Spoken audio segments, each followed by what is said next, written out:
Bismillahirrahmanirrahim. Assalamualaikum warahmatullahi wabarakatuh. Perkenalkan, kami dari kelompok 2 yang beranggotakan Ahmad Hidayat Nur Isma dengan NPM 2171020159, Eca Pritia 2171020062, dan saya sendiri Moni Sholandari dengan NPM 2171020030, Muhammad Dapa Azhari dengan NPM 2171020138, dan Rio Pranata dengan NPM 2171020100. Pada analisis jurnal yang kedua ini, kami mengangkat jurnal intensif yang berjudul Security Analysis of Simple Data Using Mobile Security Framework and ISO 20002-2013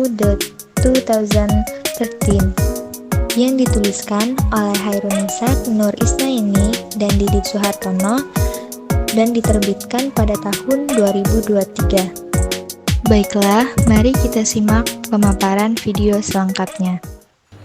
Pada jurnal ini memiliki kerangka teori berupa pada penelitian sebelumnya, proses keamanan informasi pada implementasi aplikasi perpustakaan dan proses autentikasi yang bertujuan untuk keabsahan data dan kinerja enkripsi yang digunakan.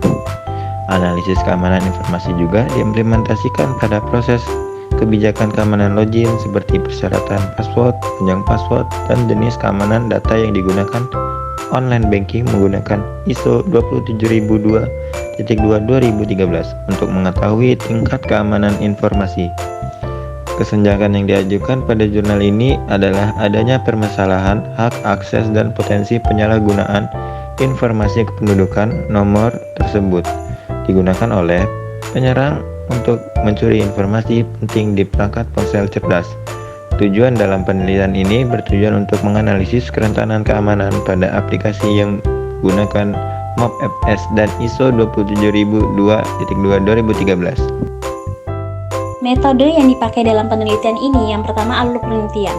Menggunakan penelitian kasus kualitatif, metode yang artinya penilaian didasarkan pada hasil yang diperoleh dari studi kasus yang sedang berlangsung dan data pada tahap observasi dan wawancara. Kedua, kerangka keamanan seluler. Proses pengujian statis pada kerangka keamanan seluler meliputi analisis kriptografi, penyematan SSL, izin berbahaya, dan rahasia hardcode. Ketiga, pengendalian ISO 27002 pada tahun 2013 memuat kebijakan proses, prosedur, struktur, organisasi, dan perangkat lunak hingga perangkat keras pada keamanan informasi. Sampel penelitian yang digunakan yaitu yang pertama data primer, data yang diperoleh dari wawancara dan observasi, dan yang kedua data sekunder, data yang diperoleh secara tidak langsung seperti publikasi, dokumentasi, dan catatan. Instrumen yang digunakan dalam penelitian ini adalah observasi dan wawancara. Analisis data dalam penelitian ini. 1. Analisis statis. Analisis statis digunakan untuk analisis keamanan, dilakukan dengan menggunakan MobSF framework yang diakses melalui jaringan lokal. Kemudian aplikasi Simple Data diupload dengan versi APK atau Application Package Kit, dengan hasilnya akan dipaparkan pada halaman tersebut. 2. Analisis dinamis. Analisis dinamis dilakukan dengan memasang emulator pada MobSF framework dan menghasilkan beberapa hasil uji keamanan aplikasi. Hasil yang diperoleh kemudian dijadikan bahan evaluasi dengan menggunakan kontrol ISO 27002/2013. Baik, di sini saya akan meneruskan hasil penelitian yang telah dilakukan. 1. Menguji kerangka kerja keamanan seluler.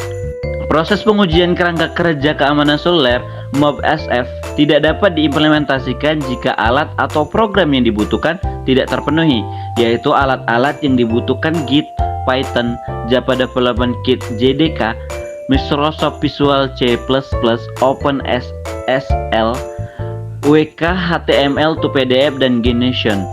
Kedua, analisis kerangka kerja keamanan seluler. A. Analisis statis. Hasil analisis statis pada aplikasi Simple Data menunjukkan kerentanan keamanan yang memungkinkan terjadi pada aplikasi ini, memungkinkan terjadinya resiko keamanan seperti kripto yang lemah, izin aplikasi, keamanan jaringan, rahasia kode keras, dan penyemat SS. B. Analisis dinamis. Proses analisis dinamis dapat diimplementasikan setelah menyelesaikan uji analisis dalam pengujian API monitoring, SSL planning bypass, root detection, dan debugger check bypass. Ketiga, menguji kerangka kerja keamanan seluler. Hasil analisis control access domain 9 dan cryptographic domain 10 pada ISO 27002/2013 ditemukan beberapa domain control yang sudah sesuai maupun yang belum sesuai dengan penerapannya. 4. Rekomendasi. Rekomendasi yang dihasilkan ditujukan kepada pengembang aplikasi melalui pegawai desa atau kotak saran yang disediakan di website. Keterbatasan pada penelitian ini masih lemah penerapannya kriptografi dalam ISO 27002/2013 yang ditemukannya bukti izin, layanan, dan aktivitas yang dikategorikan berbahaya. Itulah pemaparan dari kami tentang jurnal intensif yang berjudul Security Analysis of Simple Data Using Mobile Security Framework and ISO 27002/2013. Terima kasih sudah menonton video kami. Saya akhiri. Wassalamualaikum warahmatullahi wabarakatuh.